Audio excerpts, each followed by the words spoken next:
Yan, na-harvest na natin ang pechay. Yan, na-cultivate na. Lagyan lang natin ng konting dirt. Tapingans natin. Tapingans? Ito ang ilagay natin guys. Yan, okay. Mamaya naman. Yan, linagyan ko na sa taas. Patagan ko na lang yan. Ready to plant na siya. Ready na siyang tamnan. Yan, may pinunla na naman tayo na choy sam at saka lettuce. Ay, sorry. Hindi lettuce, pechay. Kasi mayroon pa ako seedling ng lettuce yan, no. Doon ko nga itatanim, ready na. Bukas ko na lang siguro itanim yan kasi linisin ko muna yung mga kamatis ko sa baba. Yan, pechay at saka choy sam para kapalit ng mga yan. Yan. Para pag harvest nito, isang linggo lang harvest na to eh. Isang linggo lang harvest na yan. Tapos yun doon ang kasunod. So mayroon na tayong reserva na pag harvest niyan sabay tanim na naman as usual. Okay. You know, tinalsaan ko ng dalawa kasi inalis ko yung unang pinagkuhanan ko ng binhi. Yung punla. Pinalitan ko yung lupa na to. Yan. Mayroon ng ano yan, kabubudbud ko lang ng buto. Ito na yung itatanim natin doon. Binasa ko muna ng gusto para sumama yung ugat. Ayun, natalsakan na natin guys. So, ngayon wala na akong kasi kailangan magtanim tayo yung kaya lang nating ubusin sa kusina para sa everyday needs ng gulay. Kasi kailangan sunod-sunod yung pagtatanim ko para hindi kami mawalan ng gulay. Ngayon, yan ang pinakalas na harvest. Itong dito, few days lang or more than a week, ano na yan, or 2 weeks sabihin mo na, pwede nang harvestin yan. Tapos yun ang kasunod niya. Pagkatapos harvest, mayroon na ng mga harvestin. Tapos pag harvest nito, kailangan matamnan uli.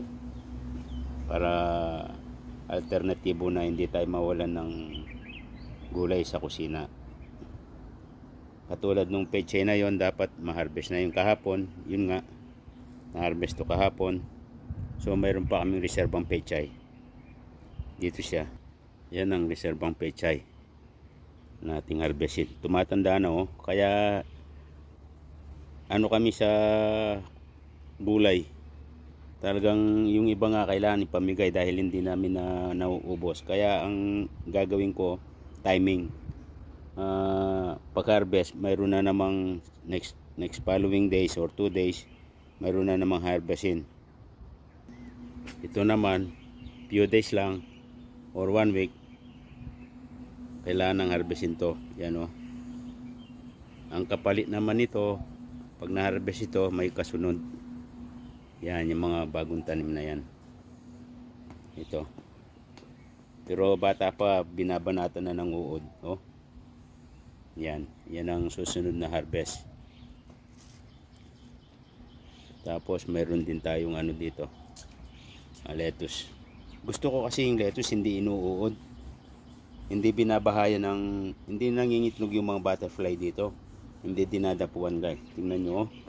Tapos ano pa siya, sa lahat ng gulay, pwede mo siyang igisa sa bawang o lagyan mo ng beans carb, yung preserved beans carb.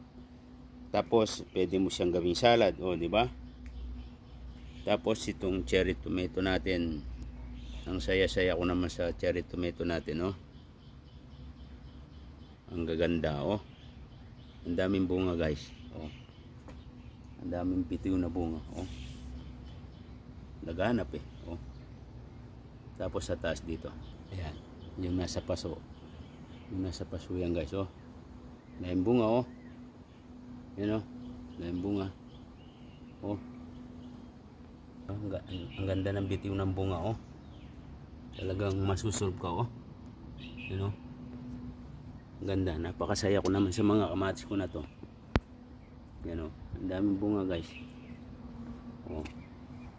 So Ang dami naming cherry tomato. Yan, oh. Ganda ng bunga, oh. Yan, hanggang doon. You know? Ang ganda, oh. Tapos healthy. Dahil ini-sprayan ko ng oregano para hindi tusugin ng mga flies na nag-iiwan ng itlog. Dito hindi butterfly ang tumitira dito, yung mga flies na tutusugin niya tapos iwan niya yung itlog niya dyan, oh. Yan, ang ganda nila guys. Doon sa baba, akala ko maganda yung kamatis doon dahil matataba. Yung para puro dahon lang. Yan, ang tataba ng bulas pero konti lang ang bunga. Ang tatangkad pa. Oh. Yun lang ang namungan banda doon. Pero ito, ang taba ng puno ko. Ang tataba ng tangkay. Wala namang ganong bunga. Sobrang taba rito ng lupa. Kasi ito yung pinagkuhanan ko ng compost. Yan, oh. Wala, puro ano lang sila. Kumbaga katawan lang ang maganda, walang bunga. Ganyan pala yung sobrang taba ng kamatis. Sumisikat naman ang araw dito, eh. Tinatamaan ang araw dito pag tanghali. Okay.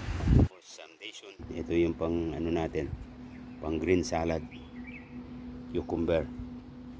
Oh, talagang astig ang bulas, oh. Nasa paso lang pero para talagang nakabaon sa lupa, eh. Ang taba. Tapos ito ang ampalaya natin. Wow, talagang ang taba, oh. Taba ng usbong, oh. Sa tangkay pa lang busog na, oh. Yan, oh. Ayan pala na, ampalaya na tayo. Tapos may okra tayo. Ito hindi ko pa nailipat yung okra na to, may tira pa. Kasi hindi pwede magtanim ng super dami. Ayan, yun ang okra. Dito ko muna ilagay kasi para hindi muna siya lapuan ng mga insekto. Yan. Tapos yung mga kasama nito, yan, melon yan. Melon, amoy. Yan, melon guys. 6 sila na puno. Yan, 3 doon na puno. Kasi nung last na nagtanim ako ng melon, hindi ko pinakinabangan. Kasi namunga, tapos tinutusok, binabaon yung larva ng insekto, o doon sa magiging uod sa loob, kaya hindi lumalago. Ito naman ang pipino na yellow pipino. Pagbata to parang puti-puti yung pipino, eh. Ang gusto ko dito, pag namunga, hindi tinutusok ng mga flyer. Yung mga nanunusok sa katulad sa mga mangga, yan. Yan ang perebisyo sa Pilipinas. Lumaki na yung ano natin, yung bell pepper, oh. Pati ito hindi naglalaglag ng bunga, oh. Namumulaklak lang. Sobrang taba siguro na lupa. Yan, yan, oh. Pinagyan ko na ng stick. Ito naman, namumunga pero may bunga na maliliit. Yan, oh. Sa punggol ang bunga. Yan, sa punggol. Yan, oh, lalaki. Tapos may cherry tomato rin tayo dito. Ang gaganda rin. Kahit sa paso. Sa paso lang, ang ganda ng bunga, oh. Ganda ng bunga, guys, oh. Paso lang sila pero ang gaganda ng bunga. Ito maganda, oh. Naka-layer, oh. Naka-layer ang bunga niya, oh. Tapos yan pa, oh. Tapos itong cabbage na to, safety na to. Yan. Ang lulusog din, oh. Ang lulusog lislis natin. Yan, oh. Ang lulusog nila.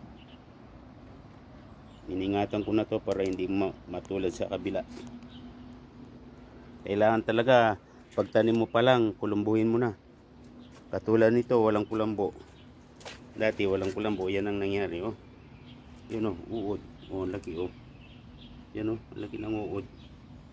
Kinukulap ko na nga yan, meron pa rin, oh. Ayan, grabe ang uod na to. Yan. Itlog ng butterfly yan. Guys, itong atis ko parang may sign na mamubulaklak na. Oh. Tingnan natin ha. Parang bulaklak na yan. Oh. Parang magbubulaklak na yan. Oh. Yan oh. Yan. Yun. Wow. Sounds good. May mga ano na siya, buds na oh. Ayan oh. Ang lalaki pa naman ng bunga nito. Ayan oh. Yan.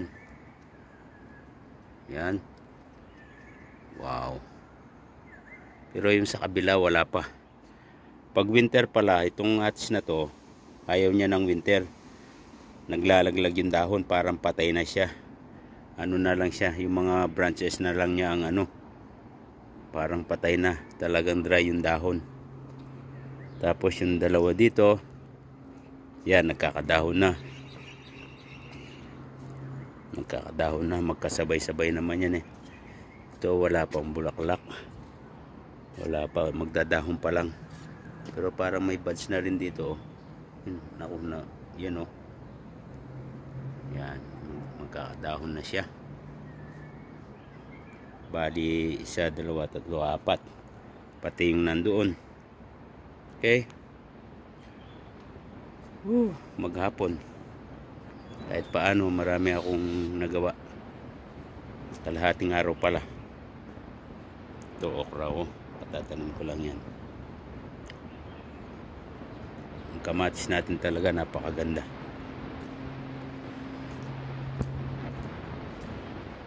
Naglagay din ako ng okra dito sa paso na to, you know. Yan, okra. Tapos sa dulo yan. Yung kamatis na to mas maganda pa ang mga to kaysa nasa baba. Puro dahon ng nandoon. Oh, ganda mong tingnan ng aking garden. Super ganda talaga.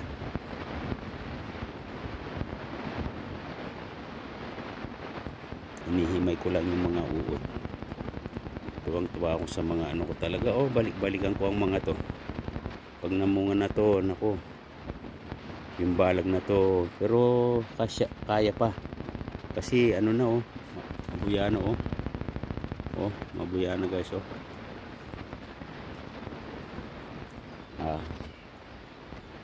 Apat lang ng ano. 4 na pipino. Pero yung pipino kung yellow pipino mahaba talaga yun, pero itong pipino na to hindi gaano siguro. Yan oh, ang palaya natin ang ano ng usbong niya oh, ang taba no. Pinutol ko yung mga sumisi na ano dito, mga ganyan oh, yung mga ganyan oh, pinuputol ko tapos inunguya ko ang pait. Okay. Thank you for watching guys. Spend ko na naman ang kalahating araw dito. Bye for now.